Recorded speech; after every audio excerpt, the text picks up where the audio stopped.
What's up, guys? Today I have exciting news for you.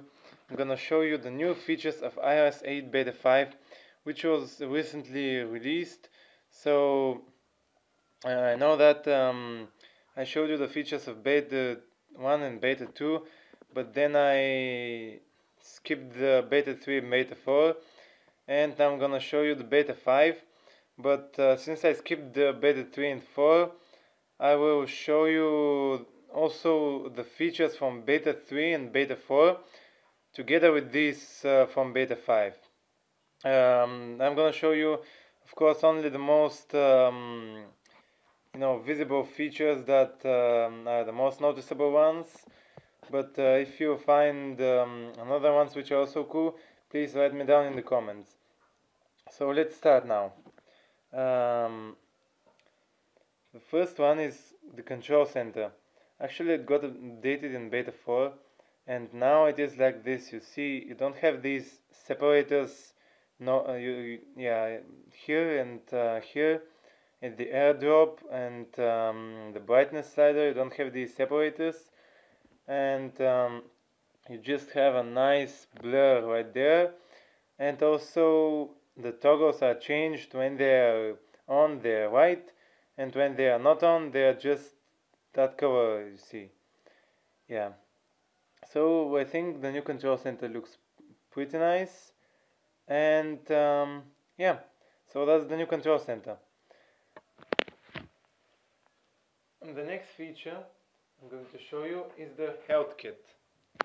So the health kit is basically the health app, and it got updated, and it has some new icons for the body data and other stuff, and also now it can measure spirometry data. So I'll put a link in the description for you guys so you can see what spirometry data is. And the next feature is actually in the settings and iCloud. So when you go to iCloud and to Photos,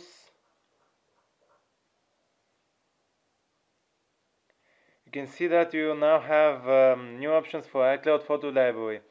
So now you can download and keep the original photos or optimize the iPod Touch storage. So if you select the optimize iPod storage option, that will make the your device store only the device optimized version of the photo and store the originals in iCloud. And if you select the download and keep original options, your iDevice will store full resolution photos and videos. So if you want to, have more storage, you can turn on the optimize storage option, although that will store low resolution photos in your device, and the high resolution photos will be only in iCloud, so I prefer to download and keep originals, but you can choose from these two options. So the next feature of iCloud is actually not so big, but it's really a nice little feature. I like it. And it's these icons. The icons for the keychain, backup, and iCloud Drive are updated. So now you have new icons for those three things. And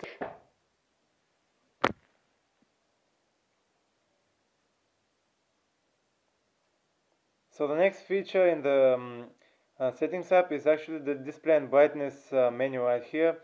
You know that before the brightness was in the wallpaper menu, but now they got separated, and what we will see in the wallpaper is just the wallpaper. And you can choose a new wallpaper and this kind of stuff.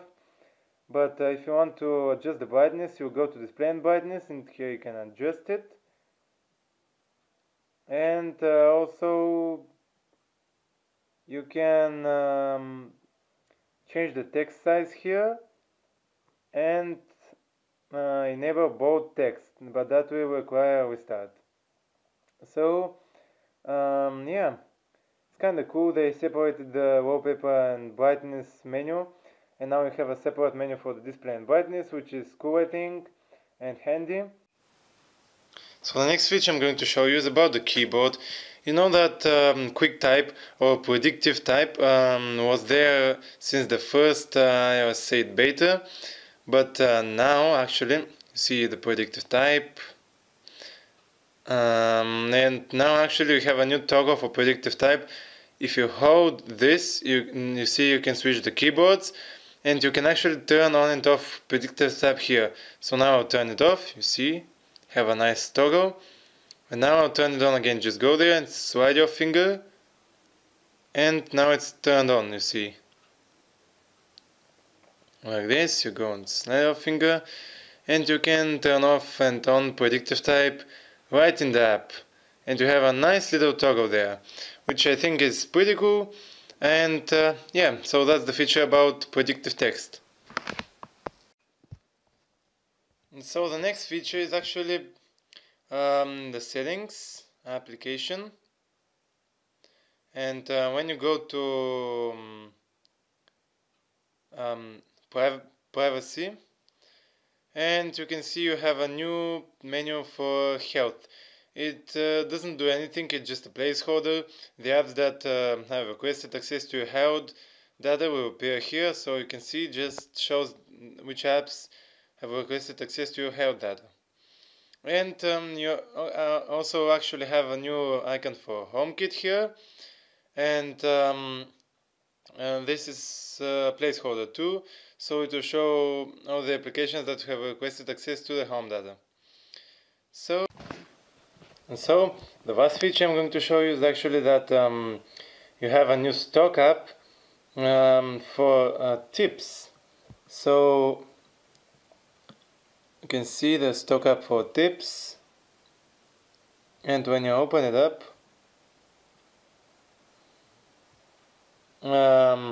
you actually have tips for using iOS 8 right here in the stock app. So it's stock app, you can't delete it, and I think it's really cool that Apple finally made a stock app for the tips for the operating system. So you can see here there are some tips: quickly respond to a notification, get reply notifications, and yeah, like Hey Siri, and yeah, there are some nice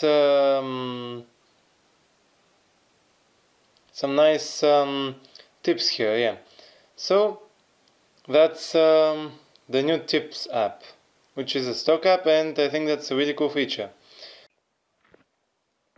So the last feature I'm going to show you today, and I'm going to end the video with, is an awesome feature that was here since the first beta, but I'm gonna remind you of it in case you have forgotten. It's an awesome feature, and it's the thing that you can say, "Hey Siri, what's up Siri, how are you doing?"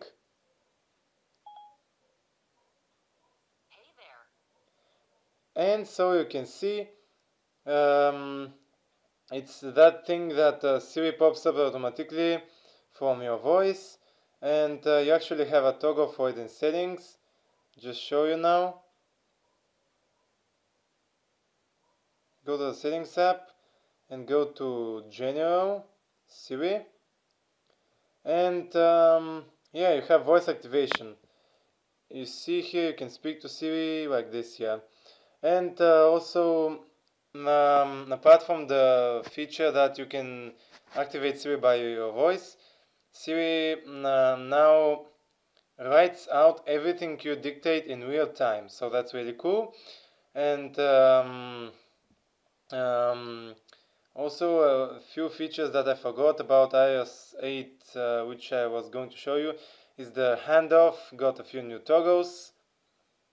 What handoff is if you don't know what handoff is lets you start something on one device and instantly pick it up on other devices using your iCloud account. The app you need appears in the lock screen, app switcher, and the dock on a Mac. So there are a few new toggles here, and you can switch it on or off. It's really cool, I think. And also